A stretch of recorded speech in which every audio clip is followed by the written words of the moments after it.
It's your boy Kéké. Cyrano de Montréal. Shout out au plus gros hip-hop media and Québec, journal du hip-hop, you know what I'm saying?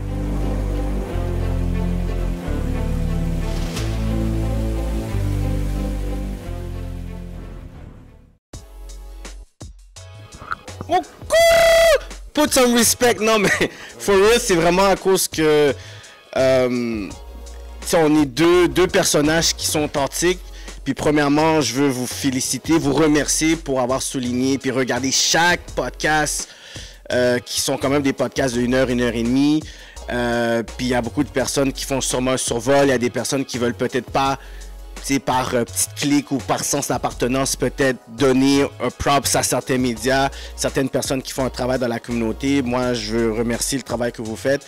Puis il n'y a pas de compétition non plus avec les autres médias. Shout out à tous ceux qui sont en train de work pour la communauté hip-hop, pour le game. Mais tout ce que nous on fait, c'est vraiment de pouvoir amener notre vécu. J'apporte mon vécu de mon bord. Cyrano amène son vécu de son bord aussi. On fait juste le combiner. Puis c'est ça qui donne le résultat du rap politique. C'est vraiment ça. On arrive, on fait tout simplement savoir ça va être qui le guest. Puis on fait tout simplement unifier notre expérience puis notre knowledge. Puis ça donne ça. Mais je pense que le rap vient de la rue, puis je pense que, comme j'ai dit, on est industry et in the street. Fait que je pense qu'on prend les deux marchés, les artistes qui sont signés dans les major labels, comme l'artiste qui est signé à la rue, qui fait ses affaires indépendantes. Alors, je pense qu'on attire les deux clientèles. Fait que je pense que c'est ça qui nous démarque des autres. Et en plus, les gens peuvent se mettre à l'aise comme ils veulent, râler, boire. Ça les ouvre un peu plus. Rentrer plus profond dans les histoires et tout, ils sont plus confortables.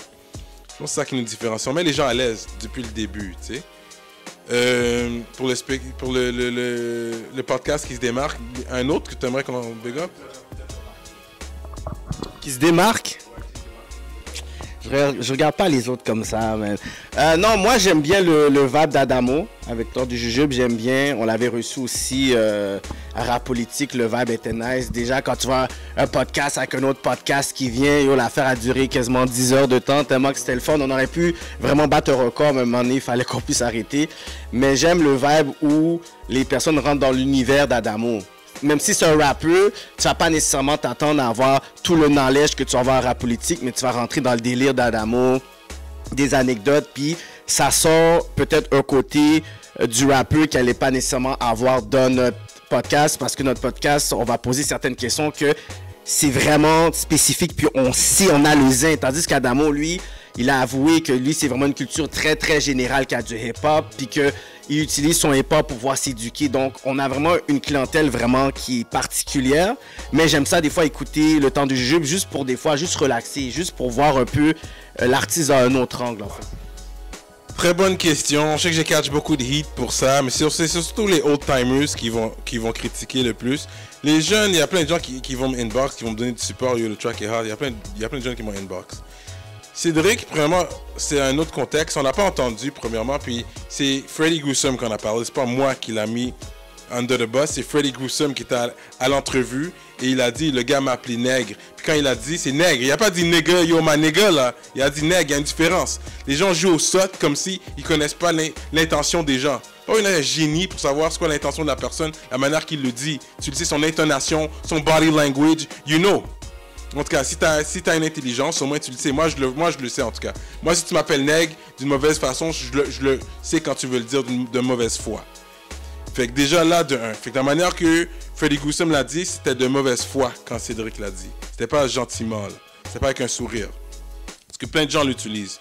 Les blancs, non, je crois pas qu'ils devraient l'utiliser, mais c'est du cas par cas parce que, comme j'ai dit, le blanc a fini de faire son temps là, dans un wing de rouge, avec un paquet haïtien, puis c'est comme ça qu'ils parlent entre eux. Lui là, quand il sort de la prison là, lui il doit se réformer. Là. Il y a quand même un laps de temps que tu dois le laisser s'ajuster à la société. En parlant de shout-out, LV Cupidon, My G.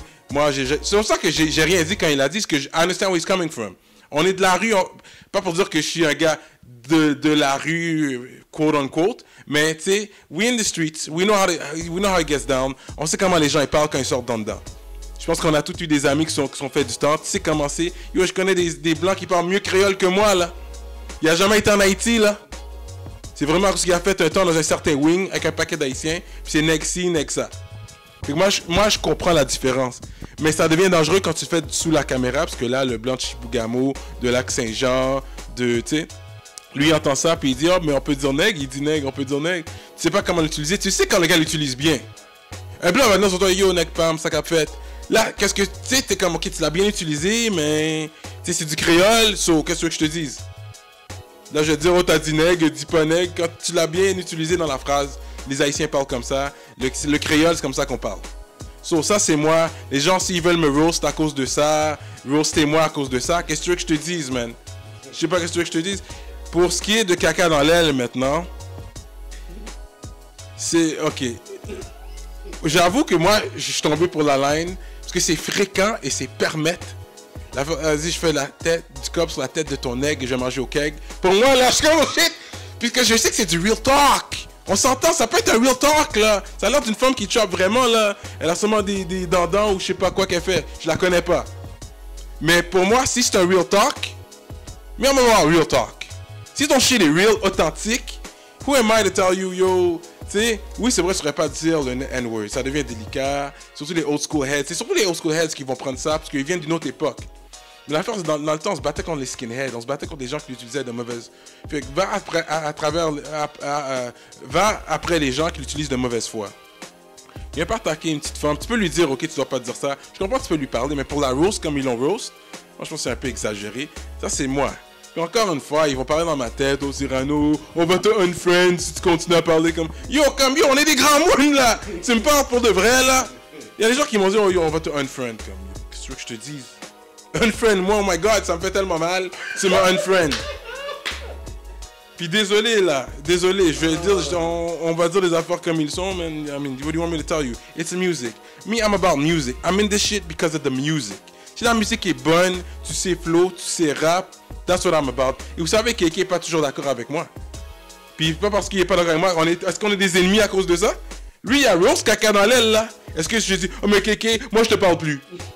Tu sais, c'est des affaires de Timoun Piti là, on a le droit, je pense que c'est bon d'avoir des débats et débattre des sujets et pas s'entendre sur un sujet, c'est correct.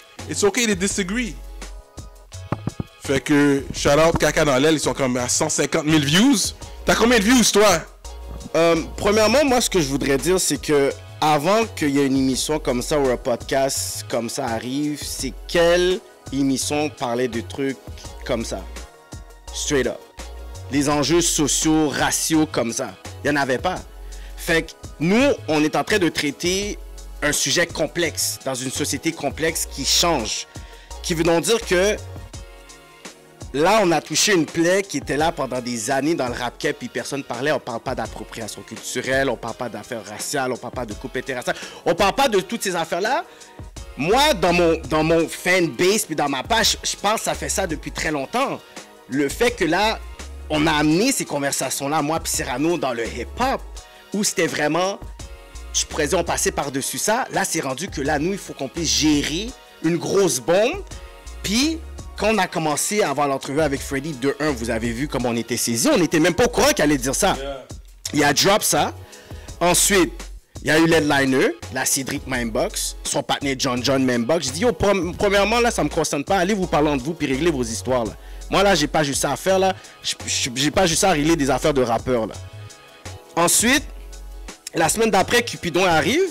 Puis tout le long, avant que Cupidon arrive, lui, il nous parle en créole. Il nous parle nègre. Fait moi, comme Cyrano dit, on sait d'où il sort. Fait que lui, il nous dit pas d'une façon péjorative. Fait que là, après, il dit, oh, shout out, man. Texas, fait qu'il parle vite. Tout ça, moi, à un moment donné, je sais qui est devant moi. Puis ensuite, les personnes sont comme, oh, vous avez laissé Cupidon, whatever et tout.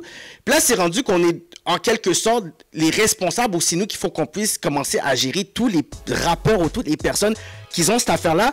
Il y a des rappeurs qui vont venir, puis à un moment donné, ils vont dire une connerie comme ça. Puis on va juste dire, tu sais quoi, it is what it is. Moi, dans mon univers à moi, c'est pas un débat, ça. C'est pas un débat de savoir si c'est nègre.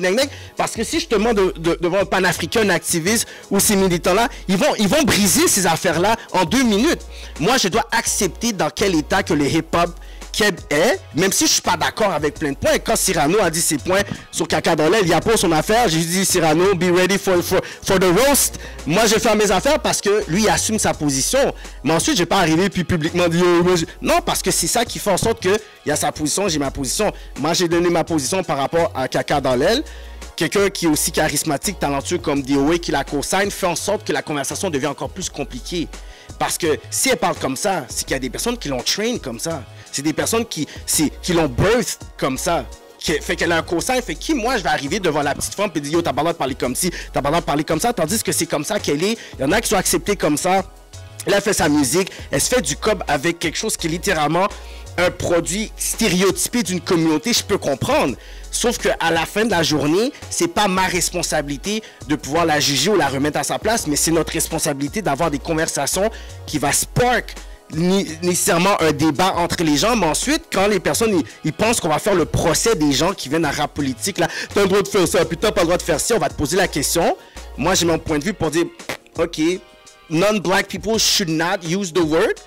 Toi, tu sors d'un environnement, les personnes autour de toi t'ont dit c'était correct. So, moi, je vais juste respecter ça parce que moi, personnellement, je vis pas dans cet univers-là. Je ne tiens pas avec des gens qui me traitent de nègre, de nègre, peu importe. On me traite pas de ça pantoute, là. Jamais, moi, si je reste, je pense que je préfère une track avec une femme qui parle comme ça, qui dit nègre, une blanche qui le dit dans une track. I won't jump on it. Tu comprends?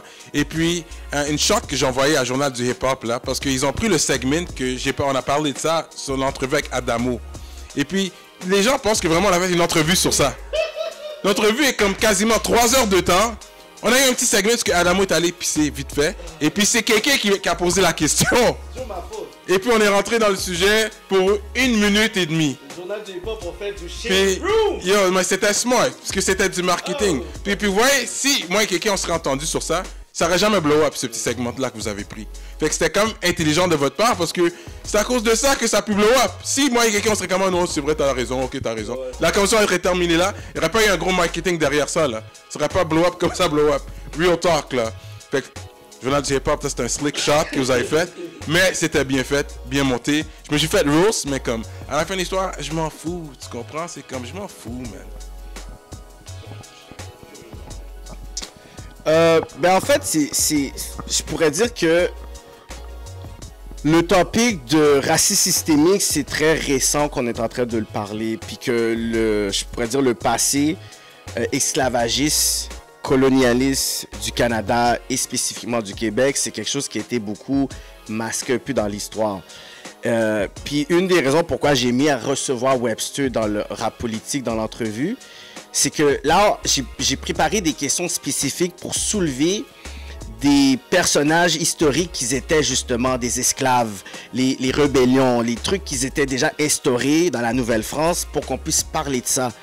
Et beaucoup de personnes qui se disaient connaître le Québec, connaître l'histoire du Québec, ben ils ont reçu quand même une certaine claque dans la face parce qu'il y a beaucoup d'éléments qu'on a juste décidé de mettre de côté pour pouvoir, je pourrais dire, promouvoir une histoire beaucoup plus, je pourrais dire, peaufinée du Québec puis de son passé. Tandis que quand on regarde qu'est-ce qui s'est passé aussi, je pourrais dire dans les années 60, 70, comment Jean Drapeau, lui, n'aimait pas la relation entre les Noirs de la Petite Bourgogne puis la communauté, je pourrais dire, caucasienne, qui fait en sorte que c'est là qu'il l'a inspiré aussi à, je pourrais dire, faire son plan de gentrification aussi, puis l'autoroute, puis tout ça, parce qu'il disait que j'aime pas voir le soir les gens venir dans ce quartier-là puis enrichir les personnes qui sont de l'autre bord.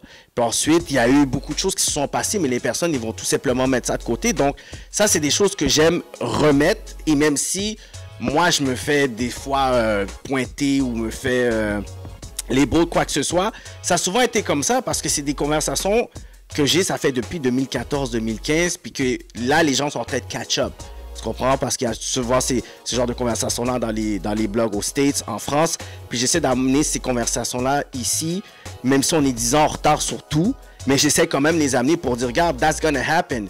Puis si c'est pas moi qui te le dis, mais il y a ton ami blanc qui va te le dire à toi, parce qu'à un moment donné, quand c'est fax, ben ça va sortir. Moi, je veux pas arriver puis débattre avec toi. Ce que je te dis, c'est des faits. Va aller le rechercher. Puis ensuite, ben yo, fais tes recherches puis tout ça. Puis je pense dans le hip-hop, étant donné que c'est un métissage culturel en fait, c'est qu'il y a beaucoup de cultures qui sont ensemble. À un moment donné, on peut pas tout simplement utiliser la culture, la tradition, une histoire d'une autre personne, puis à un moment donné le tourner à la façon, puis penser qu'il va pas avoir un certain clash. Parce qu'en dehors du hip-hop, il y a le monde vraiment. Il y a une communauté, il y a une histoire, puis il y a un peuple. Qui veut donc dire que tu vas être confronté à ce genre de choses-là. Fait que c'est pour ça que moi, je décide de pouvoir amener ça dans les entrevues. Cyrano amène ses questions dans l'entrevue. Puis c'est pour ça que ça amène, je pourrais dire, un côté un peu plus élevé au niveau des entrevues à Rap Politique. Même si on va pas trop profond parce qu'on est un peu hype puis on boit aussi de la bonne cocole. Mais dans un vibe très chill, on essaie d'amener ça pour dire, tu sais quoi, on va essayer de voir aussi ton knowledge pour tes fans qui vont pas juste écouter que tu parles de rose bitch, puis guiche, tout ça. On veut essayer qu'ils puissent aussi réfléchir à ce que tu as été à l'école. Ça, c'est des questions que Cyrano aime ça faire le parcours pour dire, est-ce que tu as fini le secondaire? C'est où que tu as été plus loin? Est-ce que tu as un side hustle pour dire que c'est bon, tu fais la musique, mais c'est quoi les autres choses que tu autour? On veut pas non plus genre stéréotyper c'est quoi un rappeur non plus, tu sais. Fait que c'est ça sur mon topic du racial, social stuff, que je trouve que ça fait un élément clé de rap politique aussi. Ouais, j'ai kidnappé KK, man. Mais la longue version, j'étais parti pour compte à Cuba, man. Et puis j'étais à la plage, pété, pour compte. Et puis je pensais à ça, puis j'étais comme, yo, I need to reinvent myself. Je dois revenir et puis créer un podcast, man. J'aimerais, comme, c'est toujours quelque chose qui m'a intéressé. Puis je suis comme, qui d'autre connaît les artistes comme moi? J'ai été rappeur, je connais les struggles de l'industrie, puis tout. Puis j'étais sur le terrain pendant longtemps. Fait que ensuite je suis revenu. Un jour, j'ai juste, je pense que je l'ai inbox parce que je me demande à qui je préfère, qui prête mon co-host, à qui je préfère ça. Puis qu'est-ce que moi je dis, you know what, I think KK. Puis en plus il habite juste à côté de chez moi, tu sais, comme ça serait idéal, mais un gars de mon coin là, ça peut se faire facilement. Puis je l'ai inbox, j'ai dit yo, qu'est-ce que tu fais telle journée? J'aimerais te proposer quelque chose, je vais venir te chercher. Je l'ai pas donné trop de détails là. Quand je dis kidnapping, j'ai dit yo, je vais venir te chercher à telle heure, sois prêt, bye. J'arrive chez lui, ok, sors dehors.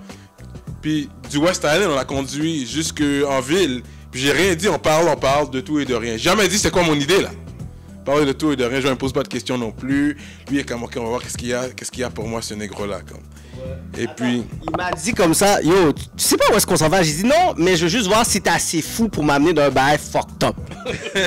ouais, je pense que c'est ça, parce que j'étais quand même curieux de voir que lui, il me posait pas des questions, you know.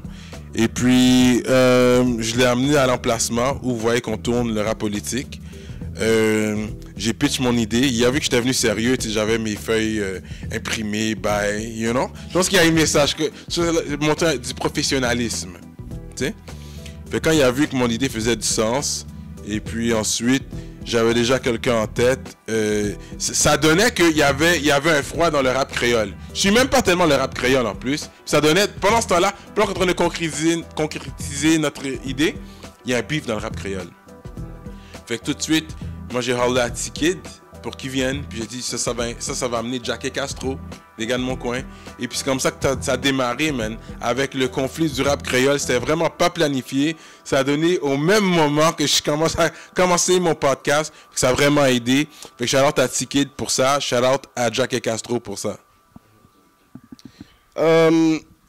En fait, c'est qu'on a déjà des demandes de personnes qui nous disent ah, tu devrais éviter un tel. Mais nous, on a décidé de faire un peu l'alternative, un peu de pouvoir amener ceux qui sont vraiment les youngins qui sont en train de bump. Puis ensuite, on veut amener quelqu'un qui a vraiment été, je pourrais dire, une fondation pour le hip-hop ici. Pour pouvoir éduquer les youngins qui vont venir dans la chaîne, s'attendre que ça va être seulement juste ceux qui ont le hype, pour aussi les éduquer sur des personnes qui ont fait en sorte que ces rappeurs-là puissent faire de la musique aujourd'hui. Fait que là, on amène genre les 21 ans, les 22 ans, ceux qui ont à peu près 1 million de streams. Cyrano, il est comme, OK, cette journée-là, j'ai un tel. Là, je suis comme, ah, yo, peut-être que on devrait peut-être prendre cette personne-là. Il dit, OK, mais je vais juste reconfirmer avec cette personne. Mais c'est vraiment de façon très, très naturelle. Je peux avoir une conversation avec un rappeur, je dis, yo, Cyrano, c'est quoi la date qu'on a dispo? Il dit, on a cette date-là de dispo, puis là, après, boum. Là, quand il y a quelqu'un qui cancel, on est comme, OK, ben c'est qui qu'on avait en tête, qui était dispo cette journée-là, puis boum, on le fait. Fait il n'y a pas plus de préparation, même pour une entrevue. Moi, la journée même ou peut-être 2 jours avant, je vais juste comme mettre en loop pendant que je fais mes affaires, j'écoute. Lui, il peut faire genre ses rondes ou whatever, il va mettre les beats ou sinon il est déjà fan parce qu'il y a déjà comme une playlist. On a déjà une playlist rap politique des artistes locaux, fait qu'il y a déjà des choses qu'on va déjà être au courant, mais je pourrais dire 75% des choses qu'on va poser, c'est vraiment naturel. Tu sais, une histoire que lui a su sur l'artiste, il a dit comment vous savez ça? Puis des affaires que moi je savais, puis pour beaucoup de personnes, je suis comme un nouveau visage dans le milieu, tandis que ça fait très longtemps que je suis là, puis je pense que dans les entrevues, je pense que les personnes ont comme compris ça quand l'artiste il dit ouais, tu sais, on est au studio avec. Quand Sticky dit ouais, mais back then, j'avais checké pour une vidéo. Tizo qui dit ouais, mais quand on était comme avant le rap, whatever, on était toujours dans le studio en train de poser. Tu sais, fait qu'il y a ce côté-là où les personnes voient mes relations que j'avais avec des artistes, puis Cyrano, depuis les collabs, les affaires qu'on ne sait pas nécessairement qu'il a faites, mais là, il est capable, le monde commence à savoir pour dire, OK, Cyrano, vraiment, il était vraiment impliqué dans le rap, parce que dans un vidéoclip, après vidéoclip, tu sais pas vraiment c'est quoi le travail qu'il y a derrière, tu sais. Fait que nous, ça nous permet aussi de pouvoir dire aux gens que, tu sais, on n'est pas n'importe qui arrive, qu'on veut juste essayer de pouvoir avoir un hip-hop podcast, parce que moi, personnellement, c'est vraiment quelque chose de symbolique, ce podcast-là. Nécessairement, tu sais, j'ai pas besoin de me faire connaître plus ou pas, là, comme quelqu'un qui dit, oh, mais quelqu'un, whatever, je peux arriver, puis dire, oh, ferme ta gueule, là, je m'en fous, là. Comme je m'en fous de fans qui parlent, puis après, j'ai arrivé, puis je dis, oh, shit ta petite. Tu comprends? Parce que ça, c'est vraiment, comme je pourrais dire, un répertoire pour que tu puisses te positionner si tu veux savoir c'est quoi qu'elle rap ici, parce que il y avait beaucoup de médias qui malheureusement mettaient du tout et du n'importe quoi dans leur site internet, puis dans leur chaîne YouTube, puis dans leur entrevue, que nous on a dit, tu sais quoi, on va vraiment sélectionner, on va trier, puis on va vraiment confronter puis trier l'artiste sur toutes les formes qu'il y a pour qu'on est capable de voir, ok, tu sais, oui, à la musique, comme Cyrano dit, il aime la musique, mais moi j'aime le brand. Tu comprends? Moi, c'est tout à propos du brand, dans le sens que tu peux rapper tes affaires, mais si je vois que tu as un côté pas authentique, puis tu rappes de toutes ces merdes-là, puis moi, j'ai l'impression que je suis comme, get, tu parles de tout ça, mais yo, j'ai vraiment été dans un trap, puis j'ai vraiment eu ça, puis j'ai vraiment eu un bout, puis j'ai vraiment eu ça, puis toi, tu parles de ça, puis je sens que c'est pas vrai, je suis comme, get. You look fake, là, tu comprends? Fait que moi, j'aime ça, qu'avec nos questions, il y a un côté qui est un realness qui peut être vu, puis il y a des artistes que, à cause d'une entrevue, j'ai aimé encore plus leur musique. À cause du personnage qu'ils avaient, puis leur mentalité, comme Loussa, il est jeune, mais Loussa, tu vois qu'il est jeune, il est là, il réfléchit, j'aimais son énergie. Colo, je savais pas que c'était un comédien comme ça, moi c'était one of my best, que, tu sais, j'étais comme, my God, tu sais, puis moi je fais comme, ok, si on est capable d'amener des artistes dans un autre univers, dans une autre façon, mais ça va permettre aussi à des personnes qui disent, c'est quoi, j'étais pas fanatique de ta musique, mais maintenant, you know, I fuck with your brand parce que, yo, j'ai vu un autre aspect, so yeah. Écoute, moi j'écoute ceux-là de Nori. Des fois il y en a des bons. Il y a Joe Button qui a son podcast. Il y en a deux, on dirait, parce qu'il y a State of the Union, puis il y en a un autre aussi qui fait, j'ai oublié comment ça s'appelle. Oui. Ouais, le Joe Button podcast. Fait que quand ça va sur mon newsfeed, tu sais, des fois je vais checker. J'aime bien Nardwar. Je sais pas, oui, vous savez c'est qui. Nardwar, c'est un gars que j'aime bien parce que lui, c'est comme le nerd de la musique. T'sais, il connaît tout. Comme tu sais, je peux pas tester ce gars-là, là. Il connaît tout de tout, man. Fait que je respecte vraiment parce que il joue bien son rôle. Puis le fait qu'il soit canadien, j'aime ça, man. Ça, c'est comme. Tu sais, il a même interviewé Jay-Z, man. Puis même Jay-Z était impressionné par lui. Il était comme, yo, c'est qui ce gars-là? C'est Pharrell qui lui a dit, yo, faut que tu te laisses interviewer par ce gars-là. Ce gars-là est vraiment bon parce que Jay-Z a raconté l'histoire. Puis c'est Pharrell qui l'a convaincu de faire une entrevue avec ce nerd-là de Vancouver, tu sais. J'ai trouvé ça quand même cool. Mais sinon, écoute, avec le temps et l'énergie que ça prend pour notre podcast, c'est notre podcast que j'écoute le plus. C'est sûr, c'est Rap Politique, parce que une fois qu'on a fini de l'enregistrer, quand tu es live, tu le fais, mais tu veux quand même le regarder, vouloir voir comment les autres le voient. Tu sais, là, tu regardes, yo, je t'ai pété, oh man, yo, t'es pété, yo, Kéké, t'as vu ta joie, là, yo, t'as vu. Tu sais, comme on remarque plus, qu'est-ce que les gens voient, là. Tu sais, là, quand les gens disaient, oh, Cyrano, il était tellement pété, là, regarde. Puis c'est vrai, plus tu le vois, là. Tu vois le développement du début vers la fin, comme. Fait que. Ouais, fait que. Tu sais, surtout ça à chaque semaine, fait que j'écoute toujours nos podcasts, man. Vraiment, ouais. Qualité, c'est que.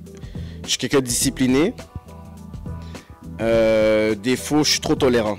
Ok, is this a job interview ou... Quête. Sérieux. En tout cas, une qualité, j'ai de l'entre-gens.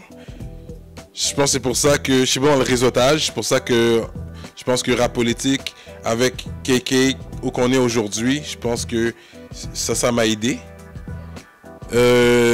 Défaut. Écoute,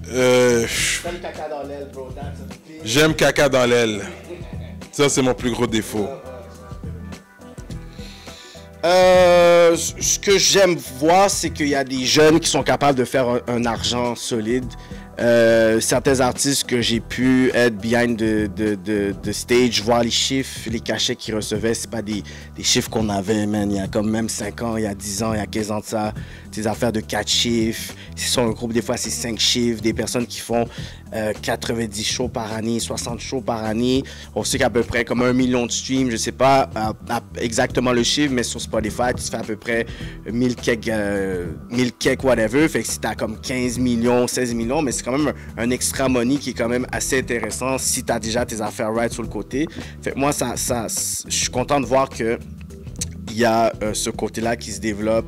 Tu sais, avant, c'était comme, tu sais, un peu whack, là, si une femme disait, ah, mais yo, moi, je check un rappeur, whatever, tu sais. Mais là, c'est un peu prestigieux pour dire, yo, je check un rappeur, là, yo, un cob, là, tu sais, t'as un show, puis tu vas vraiment une salle remplie, tu sais, une salle remplie d'artistes locaux comme Club Soda. C'est comme, wow, je vois un Tizo, puis un Cora, puis tu sais, l'Impérial à Québec, je vois un 514. Tu comprends, un Soulja qui remplit une autre salle, tu sais, l'Art qui remplit un Centre Bell, c'est quand même des choses symboliques.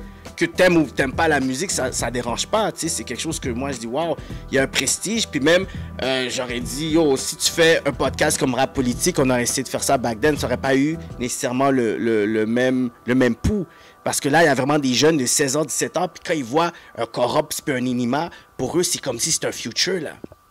Eux, c'est une vedette. Puis quand après, ils nous voient, ils disent, ah, tu sais, vous avez interviewé un tel, c'est quand tu vas interviewer. Puis là, nous, on a un peu un pont entre leurs artistes puis les jeunes. Fait que, tu sais, il y a beaucoup de messages qu'on reçoit. Yo, vous devez éviter un tel, comme s'il me disait d'éviter Young Jeezy. Yo, évite dans ma tête. Je suis comme, OK, moi, tu sais, j'ai juste le numéro du partenaire. Tu sais, c'est pas, je peux juste le texter. Mais c'est nice de voir qu'il y a vraiment des fans puis une scène qui se développe. Ce que je n'aime pas, malheureusement, c'est que quand on utilise le mot rap keb, malheureusement, ça fait souvent allusion à une image homogène, populaire qu'on connaît. Le rap keb ne représente pas tout le monde, ça ne représente pas les rappeurs anglophones. Va demander à un rappeur anglophone s'il fait du rap keb, il va dire non. Fait que ça, c'est quelque chose qu'il faut déjà mettre clair. C'est pour ça que je n'utilise pas le mot rap keb, même si je comprends, puis que je vais quand même faire un débat quand le monde va l'utiliser, parce que je comprends. Mais je ne vais pas nécessairement promouvoir ça, parce que c'est très politique, c'est très interculturel, puis on sait très bien c'est quoi le mainstream veut comme artiste mainstream qu'ils acceptent pour dire que voici ça, c'est le rap keb. Et le rap keb, c'est très politique. Il y a quelque chose de subtil là-dedans. Puis il y a beaucoup d'artistes qui ont le talent, qui ont les views, mais qui ne vont malheureusement jamais avoir la reconnaissance parce qu'il n'y a pas nécessairement une infrastructure qui est là pour nécessairement les encadrer. Alors que pour moi, les rappeurs anglo, je trouve qu'ils sont beaucoup plus talentueux que les rappeurs francophones. Moi, personnellement. Et spécifiquement, les artistes R&B Soul à Montréal, guys. Moi, j'ai travaillé depuis 2010-2009 avec des artistes R&B Soul, tous les artistes que tu vois qui bombent, là, les Zena, là, que je pense qu'elle est au stage, je sais pas, je vais pas donner des informations exclusives, whatever, mais regardez la page de Zena, elle fait ses affaires, elle était au Rock Nation Brunch. Moi, je sais pas qu'est-ce que les autres faisaient ici, mais elle était au Rock Nation Brunch. Eza, que quand elle était dans mes shows, tout petit avec ses petites broches, tout ça, whatever, elle devait performer au Juno Award, c'était annulé. Elle a été dans Complex, dans les 10 chansons les plus influentes au Canada. Elle a plein de choses qui se passent avec elle aussi. Fait qu'il y a beaucoup d'artistes anglo que les gens font juste sleep. Parce qu'on va juste essayer de prendre ceux qui sont les plus populaires parce que c'est quelque chose de politique. Mais les artistes qui sont les plus populaires, malheureusement, ne sont pas les plus talentueux. But I know it's business. C'est juste qu'il y a un marché aussi avec eux. C'est juste que les gens vont comprendre après. Ce que j'aime le plus, moi, je trouve qu'on a notre identité, le rap québécois. Puis Real Talk, comme la plupart des gens de ma génération, on rappait en anglais au début. Qu'est-ce qui m'a inspiré, c'est, premièrement, Yvon Crevé. Lui parlait de gros bills, du cob. Dès que j'ai entendu, yo, il utilise des slangs comme H. Je suis comme, hein?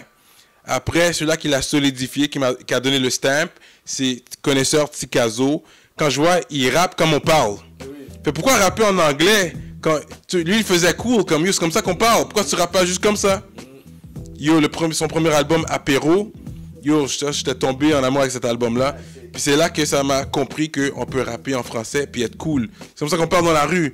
Puis maintenant, aujourd'hui, il y a tellement d'influences haïtiennes dans le rap québécois que les gens peuvent pas nous identifier dans le rap québécois. C'est pour ça que des fois on sent un peu on est un peu sensible parce que si on voit c'est une blanche qui fait beaucoup de bruit avant qu'une noire elle puisse le faire, des fois les gens vont se sentir un peu froissés. Mais moi j'aime ça parce que je vois au moins qu'on a l'influence haïtienne. Parce qu'il y a beaucoup d'Haïtiens à Montréal, on est là. Les gens, quand ça parle, t'entends les jeunes dans le métro, ça va parler de Cobb, ça cap fête, tu comprends ce que je veux dire? Puis ça va juste être des blancs là. Tu vas les entendre parler comme ça. Moi, j'ai toujours me tourner puis les regarder comme shit, c'est real, man. Vraiment, cette influence-là. Moi, j'aime ça. Moi, je le prends comme un compliment personnellement, là. Moi, je suis comme, ok, on est vraiment comme on a beaucoup d'influence. Oui, comment on peut capitaliser sur ça maintenant, ça, c'est autre chose. Mais pour l'instant, comment ça va, moi, j'aime le fait qu'on a beaucoup d'influence. Puis les gens ne peuvent pas nier ça. Un des plus gros bassins d'Haïtiens, c'est Montréal, là. T'sais, quand on parle la part des Haïtiens, c'est ici, New York, Miami. T'sais. Les gens, on ne peut pas nier Montréal. Fait que notre identité dans le rap québécois, j'aime bien. J'aime où ça va. Je pense qu'il y a tout ce qu'il a dit. Je suis d'accord avec tout ce qu'il a dit. Maintenant que les gars sold out des Bell Center, des gros arénas, des Club Soda, c'est normal maintenant, sold out le Club Soda. Tu peux être tout seul, tête d'affiche. C'est rendu normal. Puis c'est du gros bread, là, guichet fermé. Les gars, ils font des chèques, là. Les gars, pour se déplacer, ça peut être un 5 bahts, 3 bahts. C'est quand même bien, là. Ça arrondit bien les fins de mois, là. Fait qu'à ce niveau-là, je suis très fier de voir d'où le hip-hop a commencé et est là où c'est aujourd'hui, en termes de rap québécois. Là, pour ce qui est, qu'est-ce que j'aime pas, mais c'est sûr que les baby boomers, qui sont les personnes qui sont haut placées, dinosaures, tu sais, qui sont toujours en train de nous freiner. Là, shout out à Tout le monde en parle, qui commence à ouvrir la porte tranquillement au hip-hop. Parce que lui, il est quand même cool, ce gars-là, l'animateur de Tout le monde en parle. C'est un gars qui est vraiment chill. Tu le vois dans son caractère, toi, c'est un gars ouvert. Fait qu'il ouvre beaucoup de la porte au hip-hop québécois. Lui, c'est le premier qui le fait. Les autres n'auront pas le choix de suivre parce qu'on va take over. Je pense qu'on est le numéro 1 genre de musique, là, du Québec, là. Même si les Dion, tu la vois swag maintenant, hip-hop, là, Balenciaga and being cool. Je pense que c'est grâce à son fils qui grandit, qui écoute du hip-hop, lui, sûrement. Je sais pas comment il sent par rapport au hip-hop québécois, surtout qu'il vient des États-Unis, là. C'est un gars qui a grandi aux États-Unis, mais au moins, il voit que le hip-hop is taking over. Same thing. Je suis sûr qu'elle check un négro, man. Moi, je le souhaite. Moi, je le souhaite. En tout cas, si oui, le gars, il met de boss raw all day, là. All day, là. Try to breed that, là. Mange tes amandes. C'est bon pour le compte. Anyways, je vais pas rentrer trop dans les détails, mais mange des amandes, puis voyez monter all day. Anyways, ça, c'est juste un talk comme ça, mais pour dire, c'est ça, c'est les baby boomers qui nous bloquent. Je trouve qu'ils nous freinent un peu, parce qu'ils veulent pas. Puis la police aussi nous freine beaucoup, parce qu'ils pensent qu'à cause de ça, ça va pas monter avec le. C'est pas ça qui va faire augmenter le crime dans la ville. C'est pas ça. Les gens sont assez mûrs d'écouter la chanson. Tu vois pas, parce que le gars il dit d'aller voler une banque, on va aller braquer une banque nécessairement. Là, c'est comme un film. Vous connaissez, on parle toujours de ça. C'est comme un bon film d'action. Peut-être le gars il peut parler de sa vie à lui, qu'est-ce qu'il a fait, mais c'est pas nécessairement qu'on va vouloir le suivre. On aime regarder les films. On aime ça. Le trapper qui va parler de ça. Charlotte à Tizo, encore une fois pour une autre chanson de l'année, Socan. Ça c'est un gros step pour le hip-hop québécois. Là, quand je parle à des baby boomers de musique, puis tu sais, j'aime ça rentrer dans la discussion de musique avec eux, puis tout de suite je lag ah oui, la chanson de l'année, Socan, là, les droits d'auteur, là, Socan, là, c'est du rap, hein, la chanson de l'année. J'aime ça leur dire ça. Rub it in their face, pour qu'ils sachent qu'on est rendu là, là. Là, vous pouvez plus nous fermer la porte. On est rendu là. Avant, c'était juste HHQC, le seul site web qu'on avait. Là, tout le monde essayait d'aller sur HHQC. C'était le droit de passage. Tu devais soumettre ton affaire puis espérer qu'on le passe. Maintenant, on a Journal du Hip-Hop, on a DMS, et ainsi de suite. Il y en a d'autres. Puis, shout out à tous les autres sites web hip-hop. qui partagent la force. Je pense que tout le monde s'appuie. Tous les podcasts, je pense qu'on est tous ensemble. Tous les podcasts de Montréal, j'ai pas tous nommés, mais ils sont tous là, on est tous ensemble. Il n'y a pas de beef nécessairement. Oui, on est là pour être le meilleur podcast. Oui, je vais toujours dire que Rap Politique est le meilleur podcast, mais c'est comme ça que tu dois te sentir à propos de ton podcast. Je pense pas que ton podcast est le meilleur podcast, mais tu sais, pourquoi tu le fais, tu sais. Mais là, je suis content qu'on est reconnu par des gens comme le Journal du Hip-Hop qui nous donne la crédibilité. Quand je dis que je suis le number one podcast, il y en a d'autres qui le croient aussi. Puis ça, on apprécie ça. Puis il faut croire en ton produit au début pour que les autres le croient. Si tu ne crois pas en ton produit, qui va le croire, tu sais? Fait que, puis je pense que la vague se suit, man. Fait que shout-out à tous les rap politiciens et les rap politiciennes qui nous suivent. N'oubliez pas notre page Patreon, je vais la plugger quand même.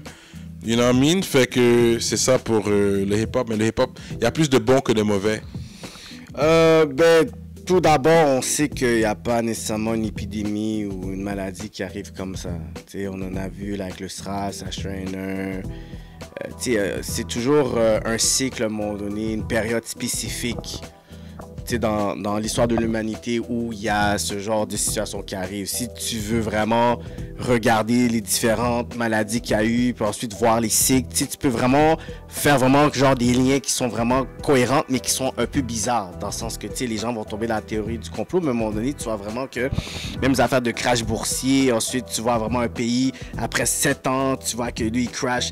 Donc c'est vraiment comme ça, que tu vois toujours, il y a un pays à un moment donné, il est au niveau de puissance, puis ensuite il va dans une dette. Si les gens, je te dirais aujourd'hui, est-ce que les États-Unis, tu verrais les États-Unis devenir, je pourrais dire, je sais pas, 160e dans le classement mondial, puis ça serait vraiment genre comme un third world country, tu n'aurais jamais pensé ça, mais les gens n'avaient jamais pensé à un moment donné que la Grèce allait tomber, tu comprends, à l'époque.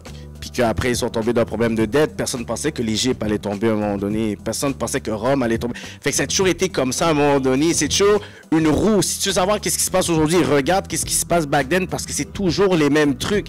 C'est toujours, regarde les livres d'histoire, aller plus loin. Oui, il y a le côté scientifique, mais allez le voir, les historiens, allez voir les anthropologues pour essayer de faire une histoire, pour regarder. Là il y a l'épidémie qui est là. Il y a le COVID-19 qui est là, mais essayer de comprendre un peu pour dire pourquoi c'est sorti aujourd'hui. On est dans une nouvelle décennie, essayer de comprendre pourquoi c'est sorti dans ces nouvelles décennies-là, pourquoi c'est Chine et les États-Unis maintenant qu'on essaie de savoir pourquoi, c'est quoi qui a eu la fuite, c'était qui les scientifiques qui travaillaient déjà sur ce genre de je pourrais dire de micro-weapon. Ensuite, essayer de savoir c'est quoi les plans qu'il y a pour la surpopulation du monde entier aussi. Fait qu'il y a beaucoup de conversations qui peuvent arriver. Là, vu qu'on est beaucoup concerné aussi par la scène, je pourrais dire artistique, nightlife, parce que Montréal, c'est une ville de nightlife, mais là, on ne sait pas jusqu'à combien de temps ça va durer. Puis Montréal a sa retombée économique dans le nightlife. On est l'endroit au monde avec le plus de festivals. Quand tu vas en avion, puis des fois, ils te parlent de Montréal, tout ça, mais ils vont dire, Montréal, c'est l'endroit au monde avec le plus de festivals. Donc, imagine Montréal en été blanche. C'est fou, là. Puis, c'est pas une question que, l'été, ça va être good, parce qu'apparemment, le virus, au-delà de 27, 28 degrés, il struggle justement avec le soleil. Donc, le virus va pas nécessairement se propager en été, mais il va y avoir quand même des cas. Mais, le temps de se préparer pour l'été, quand beaucoup de choses cancel en ce moment, puis je parle avec beaucoup d'artistes disent, yo, j'avais une tournée en Europe, c'était cancel. Il y avait aussi Naya Ali qui devait performer là dans le XWX, whatever, show au Texas, ça a dû annuler. D'autres personnes qui devaient aller à Dubaï pour une grosse gig, 2 gigs à Dubaï, là, comme flights puis tout ça, cancel. Fait que là, ensuite, de pouvoir se remonter de ça, là, ça devient un peu compliqué parce que tu es un artiste, mais ensuite, il faut que la personne qui te book ait le budget. Live Nation, qui se base sur le booking toute l'année, ne peuvent pas. Fait que là, tu sais, c'est quelque chose où tu demandes, en tant qu'entrepreneur, si tu commences à tomber faillite, puis que tu vois que tu perds beaucoup d'argent, puis que tu risques de disparaître, mais là, il faut que tu puisses te recautionner aussi sur le plan d'affaires que tu as. Si tu as juste un seul rendement en tant qu'entrepreneur, mais pose-toi une question, il faut que tu en aies à peu près 2-3. Si toi, ta distribution d'entreprise était seulement en Chine, mais ensuite, c'est le temps de dire, mais tu sais, comme moi, je vais essayer de trouver un autre pays où ils fabriquent la même chose, comme ça on va pouvoir développer un compétiteur dans le même marché aussi. Maintenant, si toi tu es smart, regarde la bourse, regarde ce qui se passe dans la bourse, regarde au real estate, qu'est-ce qui se passe aussi, comme toutes ces informations, les opportunités d'affaires peuvent quand même être intéressantes parce qu'il y a les géants qui tombent, mais pour les personnes qui en ont come up, je pourrais dire malheureusement que ça peut être un blessing in disguise pour beaucoup de personnes. Moi, personnellement, je ne parle pas de toutes mes affaires, mais j'ai beaucoup d'opportunités qui se passent en ce moment. Je suis comme, damn, à cause de tout ça, je suis capable de gérer certaines affaires que j'aurais peut-être pas pu gérer. Fait que moi, c'est un peu ce côté-là, je me dis, écoutez justement les consignes que François Legault dit, que le gouvernement fédéral aussi dit. Essayez pas de dire, je m'en fous du virus. Même s'il n'y a pas eu beaucoup de cas de mortalité ici, contrairement en Italie. Mais faites quand même attention, commencez pas à dire « Ok, je vais aller dans cette fête-là », commencez à faire des boogies, commencez à dire « Ok, moi je m'en fous ». Puis soyez quand même un peu vigilants parce qu'on ne connaît pas toute la nature aussi du virus. Puis le gouvernement, c'est sûr qu'il ne dit pas tout. Fait que soyez posés, on ne sait pas si ça va durer 2 semaines, 3 semaines, 1 mois, 2 mois. Mais ça va finir. C'est juste qu'à partir de là, on va comprendre après pourquoi ça s'est passé. C'est toujours après qu'on va savoir les informations. Là, en ce moment, soyez pas trop smart. Essayez d'aller prendre le plus de papier de toilette possible. Soyez aussi très modérés parce que là, vous avez l'air comme des bandes de caves. Là, quand tu vois dans les films que l'eau, ils se battent puis ils se tirent, tout ça. Là, quand je vois ça, je dis, mais vous êtes pareil, vous êtes des caves, là. C'est comme, la petite grand-mère, il la pousse, prend les affaires. Je dis, ben non, c'est con, là. On avait d'aller s'acheter des guns puis des armes, là. C'est fou, là. Écoute, il y a tellement d'angles que je peux attaquer ce sujet-là. Je peux, langue scientifique, moi j'avais ma théorie, c'est pendant que Trump fait son impeachment, il y a une guerre commerciale avec la Chine, puis tout d'un coup, boum, ça blow up. Qu'est-ce qui se passe avec le impeachment de Trump? Personne n'en parle là. C'est juste ça dans les nouvelles. Il y a une autre théorie, c'est vrai que Dieu est grand, puis des fois les gens oublient, il y a beaucoup de gens qui sont athées, beaucoup de gens qui ne croient pas, puis des fois ça prend de quelque chose de big pour qu'on reconnaisse la puissance de Dieu, man. Moi, c'est mon côté spirituel qui vous dit ça parce que, yo, c'est deep là qu'ils ont arrêté. Même les gros sports, le millionnaire là, personne n'est safe là. Tout le monde est au même niveau. Ça ramène tout le monde, ça ramène tout le monde humble. Parce que là, tu te pensais big, tu as oublié qui je suis. Ça, c'est comme, dans le sens, je pense que c'est comme si ça peut être Dieu qui nous parle aussi. Ça peut être pour un reality check comme. Je t'ai donné la vie, mais je peux aussi t'enlever la vie. C'est ce que il fut un temps, tout le monde croyait. Là, il y a de plus en plus d'athées dans ce monde. Avant, ça n'existait pas. Le mot athée n'existait pas avant. Les gens tout le monde était croyant. Là, les gens ils vont se dire ils sont smart, je lis des livres et puis, mais en tout cas, c'est comme il a dit, à chaque 100 ans quasiment, il y a quelque chose. Tous les gros empires ont tombé. C'est quelque chose qui se répète. L'histoire se répète. Fait que c'est rien de nouveau. L'empire de Rome, l'empire d'Israël, voilà, tous les empires, même the Mongolian Empire. Les Mongols ont presque conquis la terre. Les Mongoliens, là, tu les entends plus. Ils sont bien tranquilles dans leur coin, là. Mais ils allaient conquérir la terre, il fut un temps, là. L'empire ottoman qui était... Ouais, les Perses. Il y a plein d'empires. Fait que, écoute, des fois, ça peut être la fin d'un empire puis un nouvel empire va naître, on verra, je sais pas. Prenez pas, si on vous offre de mettre une chip dans votre bras, prenez le pas, faites le pas. Et, ça peut devenir de plus en plus dur. Je sais pas où qu'on s'en va, on sait pas où ça va aller. Espérons c'est juste ça, puis tout va revenir à la norme dans le prochain mois. Mais même là, je pense que c'est l'impact économique qui va être difficile. Là qu'on va devoir marrer notre ceinture, tout le monde ensemble, parce que ça va être dur pour tout le monde. Monsieur de Montréal, Cyrano de Montréal. Je viens de Deep Rock, ce qui signifie pierrefonds. Savoir ce que les nègres de pierre font? Sling des pierres pour des fonds. Si je suis un tiers de la leçon, je fais mes prières parce que je vais être un disciple comme Pierre. J'ai un bon cœur dans le fond, mais peut devenir dur comme une pierre. Pierre Fond 6-8 in the house. Cyrano de Montréal, rap politique chaque mercredi. Shout out, journal du hip hop. On est là.